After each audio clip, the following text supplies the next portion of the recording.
Hello everyone, কেমন আছো সবাই? আশা করছি সবাই ভীষণ ভালো আছো, আমিও খুব ভালো আছি। তো দেখো, রেডি হয়ে একদম রাস্তাতে ভিডিওটা স্টার্ট করেছি।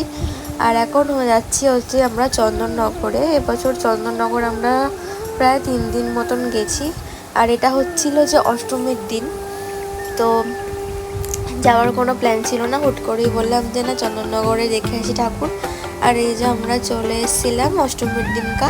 দেখতেই পেলে কতটা ভিড় হয়েছে স্টেশনে। এবার চলে যাচ্ছি হাঁটতে হাঁটতে আমরা ঠাকুরের প্যান্ডেলের দিকে। আর এত পরিমাণে ভিড় যে মানে হেঁটে যাওয়াটুকু নেই, এতই ভিড় হয়েছিল। তো আমি, বাবাই আর মা তিনজনই এসেছিলাম। তো আগের দিনকা আমরা চন্দননগরটায় দেখেছি, আজকে পুরো আমরা মানকুণ্ড অব্দি হেঁটে হেঁটে দেখেছি ঠাকুর। আর আমার গলার অবস্থাটা ভালো নেই, সেই কারণেই ব্লগগুলো এডিট করা হচ্ছিল না। আর সবকটা ব্লগেই তোমাদেরকে আমাকে ভয়েস ওভার দিতে হবে, যেহেতু আমি কথা বলতে পারিনি, সে গান ফান চলছিল এই কারণে।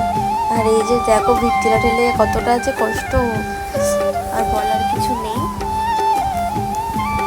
তো চলো, তোমরা ব্লগটা দেখতে থাকো, ভালো লাগলে লাইক, কমেন্ট, শেয়ার অ্যান্ড চ্যানেলটিকে সাবস্ক্রাইব করে দিও। তো এই যে ফার্স্ট প্যান্ডেলে ঢুকেছিলাম আমরা এই প্রতিমা দেখতে। এখানে সবকটা ঠাকুরই খুব ভালো হয়েছিল চন্দননগরে। আগের দিনে তো বেশি ঠাকুর দেখিনি, কয়েকটা দেখেছিলাম, কিন্তু আজকে পুরো চন্দননগর থেকে মানকুণ্ড অব্দি দেখেছি। আর ছোটো ছোটো করে ক্লিপ তুলেছি, তোমাদের সাথে শেয়ার করলাম সেইগুলোই। তো চলো, তোমরা ভিডিওটা দেখতে থাকো।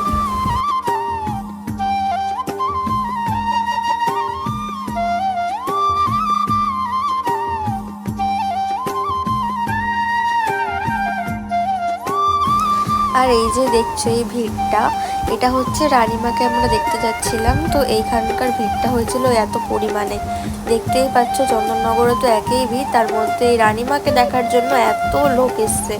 আর এই লাইনে আমরা দাঁড়িয়েছিলাম প্রায় তখন 12টা মতন। আর রানীমার কাছে পৌঁছেছি গিয়ে প্রায় 1টা, একটু করে ছাড়ছে, একটু করে আটকাচ্ছে দড়ি দিয়ে, এরকম হচ্ছে। আর এই যে প্যান্ডেলটা দেখতেই পাচ্ছ। তো অবশ্যই কমেন্টে আমাকে জানাবে কে কে রানীমা দেখতে গেছে তোমরা চন্দননগরে। তো দেখো, খুব সুন্দর প্যান্ডেলটা করেছে, প্রাসাদের মতন ঠিক বানিয়েছিল প্যান্ডেলটা। আর রানীমাকে দেখার পরে তো অপূর্ব, কিছু বলারই নেই। আর দেখতেই পাচ্ছ, অনেক কষ্ট করে তোমাদের কাছে ভিডিওটা করেছি আমরা ভিড় ঠেলে ঠেলে। তো তোমরা সবাই একটু আমার সাথে থেকো, পাশে থেকো, ব্যাস এইটুকুই চাই। আর এই লাইটিংগুলো সব করেছে দেখতেই পাচ্ছ তোমরা, যেহেতু আর 2 দিন বাদেই ভাসান, এই কারণে এখন থেকেই লাইটিং স্টার্ট করে দিয়েছে এরা করা। আর এই পুজো হতে না হতেই যে এই লাইটিংগুলো দেখেই চোখে জল চলে আসে না, যে হতে না হতেই পুজো, এদিকে ভাসানের লাইটিংও স্টার্ট হয়ে গেছে বানানো। কি করবে বলো, ওদেরকেও তো সব কিছু ঠিকঠাক মতনই করতে হবে না।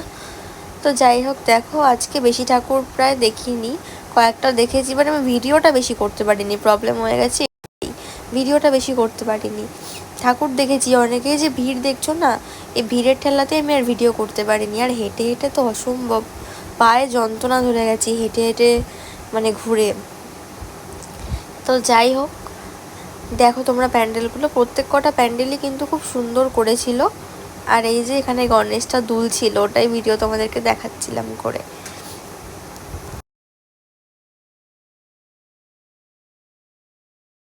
আর তারপরে পেয়ে গেছিলাম আমাদের জোরে খিদে। আর এখানে আমরা একটা রেস্টুরেন্ট বলা যায় না, একটা জায়গায় খাবার করছিল, ওখানে নিয়েছিলাম চাউমিন।